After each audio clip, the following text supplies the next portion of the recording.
Assalamualaikum warahmatullahi wabarakatuh. Halo semua, kembali lagi di channel Reader Manhwa. Kali ini Mimin akan melanjutkan sebuah komik yang berjudul Sang Iblis Penguasa Mutlak. Dan apabila kalian masih bingung dengan alur ceritanya, kalian bisa cek deskripsi atau langsung saja menuju playlist yang ada di halaman channel ini untuk memulainya dari part 1. Tanpa basa-basi lebih jauh, mari kita masuk di part 21. Cerita dimulai. Terlihat suasana di tempat itu telah menjadi semakin tegang karena Jeok mampu membunuh salah satu dari pasukan Chungso hanya dengan satu kali serangan saja. Di saat itu Chungso langsung bersiap untuk menarik bilah pedangnya karena ia merasakan kalau Jeok sangatlah berbahaya. Chungso berkata, "Dasar sialan, siapa sebenarnya dirimu itu? Sampai-sampai kau begitu berani mengacaukan rencana kami." Setelah mengatakan itu, ia pun langsung memerintahkan kepada dua orang pasukannya untuk membunuh Jeok di saat itu juga. Melihat kedatangan kedua orang itu, Jeok pun langsung mengepalkan tinjuannya untuk melawan mereka berdua.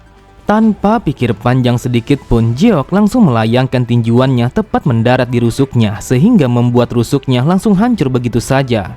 Bahkan saking kuatnya tinjuan Jeok sampai-sampai orang itu langsung terlempar ke belakang dengan tubuh yang terlipat. Dan di saat yang bersamaan terlihat salah satu dari pasukan Chungso langsung bersiap menebaskan bilah pedangnya untuk memotong kepala Jeok. Namun dengan begitu mudahnya Jeok langsung menghentikan pergerakannya dengan mematahkan salah satu dari kaki orang itu. Kemudian Jeok pun langsung mengangkat kakinya dan menendang orang itu sehingga membuatnya kehilangan keseimbangan. Terlihat orang itu begitu panik saat menyadari kalau Jeok akan menginjak kepalanya. Benar saja, tanpa keraguan sedikit pun, Jeok langsung menghancurkan kepala orang itu hanya dengan menggunakan salah satu dari kakinya saja, sehingga orang itu langsung mati seketika dengan darah yang membanjiri tempat itu. Pada sisi yang lain, terlihat Chungso sangatlah terkejut. Ia sama sekali tidak menyangka kalau kedua anggotanya telah mati dengan cara yang sangat mengerikan. Sambil memperhatikan pergerakan Jeok, ia bergumam, "Bagaimana mungkin gerakannya bagaikan secepat angin, sehingga aku sama sekali tidak bisa mengikuti pergerakannya." Bahkan saking cepatnya pergerakan bajingan ini, sampai-sampai dia benar-benar telah menghilang dari pandangan kedua mataku. Akan tetapi, Chungso sangatlah terkejut ketika semua pasukan yang ada di hadapannya telah mati dengan cara yang sangat menggenaskan. Di saat itu, tubuh mereka telah tercabik-cabik meskipun Jeok membunuh mereka hanya dengan tangan kosong. Kemudian, Chungso langsung menebaskan bilah pedangnya ke arah belakang karena ia menyadari kalau Jeok akan menyerang dari sana. Meskipun tebakannya memanglah benar kalau Jeok akan menyerangnya dari titik butanya, akan tetapi usahanya hanyalah sia-sia karena Jeok telah menundukkan kepalanya untuk menghindari tebasan pedang itu. Dan di saat yang bersamaan, Jeok pun langsung bersiap untuk melancarkan tinjuannya. Benar saja, Chungso langsung terlempar ke belakang setelah Jeok yang melancarkan tinjuannya tepat mendarat di wajahnya. Bahkan saking kuatnya pukulan Jeok sampai-sampai ia pun langsung memuntahkan banyak darah. Di saat itu Chungho merasakan kalau kepalanya akan pecah apabila ia tidak memperkuat pertahanan kepalanya. Kemudian Jeok pun langsung mengambil bilah pedang yang telah terlepas dari genggaman Chungso yang melayang di udara. Lalu ia pun langsung menusukkan bilah pedang itu tepat di samping leher Chungso. Jeok berkata, "Katakan kepadaku, apakah kalian adalah orang-orang yang dikirim oleh Jang?" Dengan nafas yang tersengal-sengal, Chungso berkata, "Sang pemimpin dari keluarga Jiangxi telah mengirim kami untuk membunuh semua orang yang berada di sekte ini. Akan tetapi aku berencana untuk tidak membunuh wanita itu." Mendengar perkataan Chungso, Jeok pun hanya bisa menarik nafas panjangnya karena apa yang telah dilakukan oleh mereka sangatlah keterlaluan. Dengan tatapan mata yang tajam, Jeok pun bertanya apa alasannya ia menyisakan nyawa Charyon di dalam misi itu. Karena nyawanya telah berada di ujung tanduk, ia pun langsung mengatakan kalau Jang telah memberikan sebuah perintah secara khusus untuk membawa wanita itu. Terlihat Chungso semakin gugup setelah melihat Jeok yang mendekat ke arahnya. Jeok pun bertanya kepadanya di mana Jang bersembunyi. Sambil berteriak, Chungso berkata, "Tuan muda telah menungguku pada sisi selatan hutan ini karena dia berencana akan memberikan sebuah pelajaran kepada wanita itu. Jadi aku mohon ampuni aku karena aku telah mengatakan segalanya kepadamu." Namun Chungso langsung terdiam, wajahnya menjadi pucat saat melihat Jeok yang menyentuh gagang pedang yang berada di samping lehernya.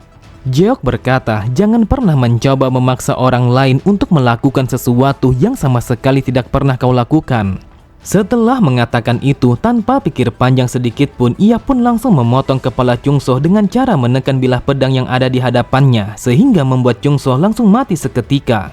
Di saat itu, Jeok sangatlah marah, wajahnya menjadi merah karena mereka sangat berani untuk mengacaukan kediaman keluarga pedang kebenaran dan juga berencana untuk menculik Charyeon.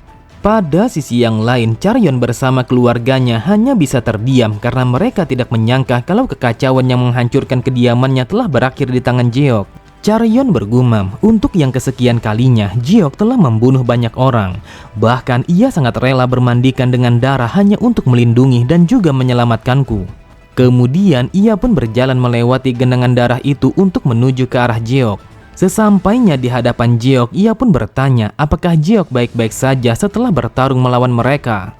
Sambil tersenyum, Jeok pun meminta maaf kepada Charyeon kalau dia telah terlambat untuk datang menyelamatkannya. Mendengar itu, Charyeon berkata, untuk apa kau meminta maaf kepadaku sedangkan kau adalah orang yang telah menyelamatkanku? Jadi seharusnya akulah yang berterima kasih kepadamu karena kau telah berusaha untuk menyelamatkan kami. Di saat itu, Jeok hanya tersenyum karena ia begitu lega setelah menyadari kalau Charyeon bersama keluarganya dalam keadaan baik-baik saja. Pada sisi yang lain, terlihat Muyong langsung berlari ke arah Jeok. Ia berkata, wahai tuan muda, tiba-tiba saja kau telah menghilang begitu saja setelah mendengar kabar itu. Namun aku sangat bersyukur kalau kau telah datang ke tempat ini pada tepat waktu.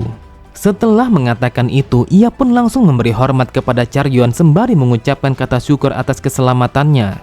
Kemudian, Jeok pun memerintahkan kepada Muyong untuk mengantar Charyeon bersama keluarganya ke manor utama angin baru. Dan juga Jeok meminta kepada Muyong untuk mengobati semua luka yang telah mereka alami. Lalu dengan tatapan mata yang tajam, Jeok kembali berkata, setelah kau mengurus mereka semua, maka kau harus bersiap karena kita akan menghancurkan keluarga Jiangxi di malam ini juga. Di tempat yang berbeda, terlihat Jang telah menunggu kedatangan Chungso yang telah ia perintahkan untuk membawa Charyeon. Dengan wajah yang begitu kesal, Jang bergumam, dasar sialan, mengapa mereka begitu lama hanya untuk membereskan orang-orang lemah seperti mereka? Namun tiba-tiba saja Jang sangatlah terkejut ketika melihat kedatangan Jeok dari dalam kegelapan hutan itu.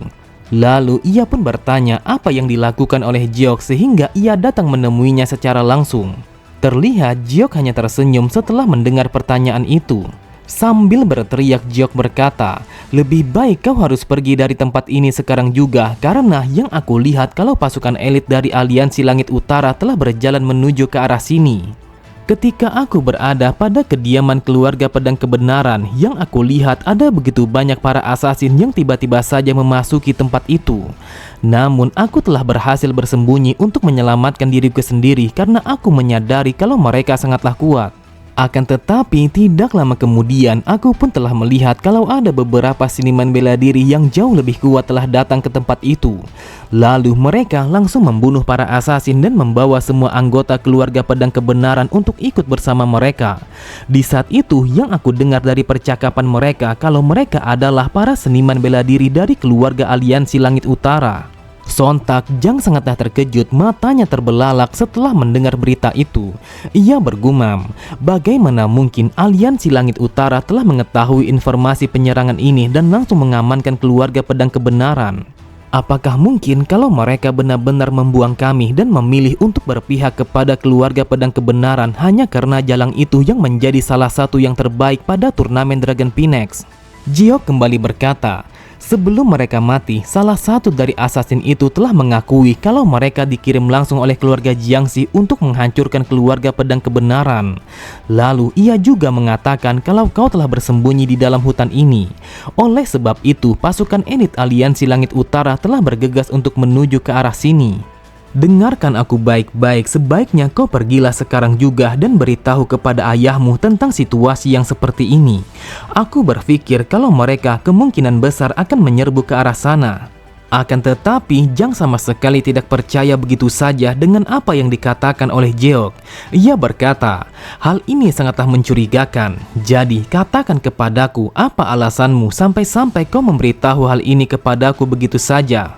Dengan santainya Jiok berkata, "Kau menanyakan apa alasanku? Apakah kau tidak sadar setiap kali ada informasi, maka sudah pasti akan ada bayarannya? Lagi pula, aku begitu yakin kalau kalian sangatlah kaya raya. Anggap saja kalau ini adalah semacam informasi untuk menyelamatkan nyawa kalian dari pembantaian aliansi Langit Utara. Jadi yang perlu kau lakukan hanyalah memberiku 1000 yang sebagai imbalannya." Terlihat Jang sangatlah kesal karena ia merasakan kalau Jiok telah memerasnya. Namun ia berpikir kalau apa yang dikatakan oleh Jiok adalah sebuah informasi yang sangat berharga untuk diabaikan. Karena situasinya telah menjadi semakin rumit, tanpa pikir panjang sedikit pun ia pun langsung pergi meninggalkan tempat itu. Jang berkata, "Karena situasinya telah menjadi seperti ini, maka aku akan pergi sekarang juga.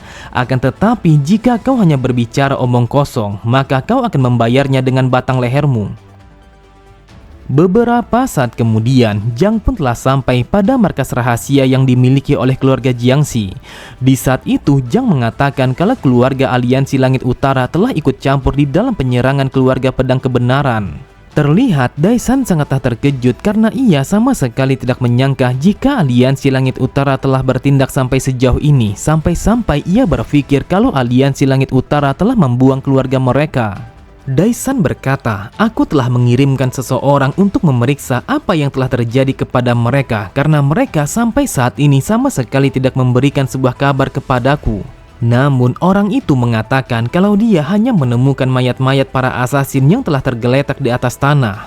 Awalnya aku begitu penasaran apa yang telah terjadi kepada mereka. Akan tetapi aku tidak percaya kalau aliansi Langit Utara telah berpaling dari keluarga kita. Jang berkata, keluarga Pedang Kebenaran sama sekali tidak memiliki sebuah kekuatan untuk melawan para asasin yang telah kita kirim. Jadi, jika situasinya telah menjadi seperti ini, maka apa yang dikatakan oleh bajingan itu memanglah benar. Di sampingnya, Inwa berkata, "Bukankah yang kita tahu kalau keluarga aliansi Langit Utara masih mempertimbangkan untuk berpihak kepada mereka? Awalnya aku berpikir dengan menyingkirkan mereka, maka masalah ini akan terselesaikan. Namun siapa yang menyangka kalau aliansi Langit Utara dan juga keluarga Pedang Kebenaran sudah menjadi sedekat ini?" Mendengar itu, Daisan berkata, "Jika itu memanglah benar, maka itu artinya kalau kita telah kalah. Namun aku mengetahui ada begitu banyak informasi rahasia yang dimiliki oleh aliansi Langit Utara." Setelah itu Daisan bergumam, "Saat ini keluarga kami dalam posisi yang sangat berbahaya karena kami telah mencoba untuk memastikan sebuah kebenaran. Jadi mau tidak mau aku harus membuat sebuah keputusan untuk keselamatan keluargaku." Kemudian Daisan pun mengambil sebuah peti yang berisi dengan 100 mutiara yang bersinar dengan begitu terang, dan ia meminta kepada kedua anaknya untuk pergi ke tempat persembunyian yang berada di kota lain. Daisan berkata, "Aku dengan sengaja mengumpulkan mutiara ini untuk berjaga-jaga kalau ada sesuatu yang telah terjadi kepada keluarga kita. Asal kau tahu, satu buah mutiara ini sangatlah berharga, dan kalian akan mendapatkan 50.000 yang apabila kalian menjual satu butir mutiara ini." Saat mendengar Jang yang bertanya apakah ayahnya tidak pergi bersama mereka untuk menyelamatkan diri, Daisan kembali berkata, "Aku mengenal Makwi dengan sangat baik yang berasal dari aliansi Surga Selatan. Jadi untuk saat ini aku berencana untuk pergi menemuinya. Aku sangat yakin kalau aliansi Surga Selatan akan menyukai informasi yang aku miliki tentang keluarga aliansi Langit Utara. Kemudian karena situasinya telah menjadi seperti ini, maka kita akan memihak kepada aliansi Surga Selatan untuk menghancurkan para bajingan itu." Namun tanpa mereka sadari, terlihat Jiok telah berada tepat di atas kediaman mereka untuk mengamati pergerakan apa yang akan mereka ambil. Di saat itu, Jiok pun hanya bersikap santai sambil mendengarkan rencana Daisan untuk bergabung bersama aliansi Surga Selatan. Tidak lama kemudian, terlihat Muyong telah sampai di tempat itu. Ia berkata, "Wahai Tuan Muda, aku telah berhasil memindahkan orang-orang dari keluarga Pedang Kebenaran ke Menir Angin Baru dengan selamat." Jiok berkata, "Yang aku perhatikan kalau situasinya telah berjalan seperti yang kita prediksi. Untuk bisa bertahan, mereka sama sekali tidak memiliki pilihan lain selain berpihak dan juga menjilat kepada aliansi Surga Selatan." Mendengar itu, Muyong bergumam, kalau keadaannya telah berjalan sama seperti yang direncanakan oleh Tuan Muda, maka masalah ini akan membantu kepada kita untuk menyingkirkan aliansi Langit Utara di masa depan nanti. Selain itu juga, hal ini akan menyebabkan sebuah celah permusuhan yang semakin sengit di antara aliansi Langit Utara dan juga aliansi Surga Selatan. Jadi, apa yang direncanakan Tuan Muda adalah sama seperti membunuh dua mangsa hanya dengan satu kali serangan saja. Aku sama sekali tidak menyangka kalau Tuan Muda akan bisa merencanakan sesuatu yang seperti ini dengan begitu cepat, sedangkan pada awalnya keluarga Jiangxi sama sekali tidak termasuk di dalam rencana kami. Jiok berkata, ketika waktunya telah tiba, maka aku begitu penasaran keputusan apa yang akan diambil oleh Jiang untuk mengatasi situasi ini. Mendengar itu, Muyong berkata, "Wahai Tuan Muda, apakah kau akan menghukumnya dengan cara yang berbeda dengan sesuai keputusan apa yang ia pilih?" Dengan tatapan mata yang tajam, Jiok berkata, tidak peduli keputusan apa yang akan ia pilih, akan tetapi tetap saja dia akan mati di malam ini. Oke semua, cukup sampai di sini dulu pembahasan alur cerita kita. Sampai jumpa di video selanjutnya. Wassalamualaikum warahmatullahi wabarakatuh.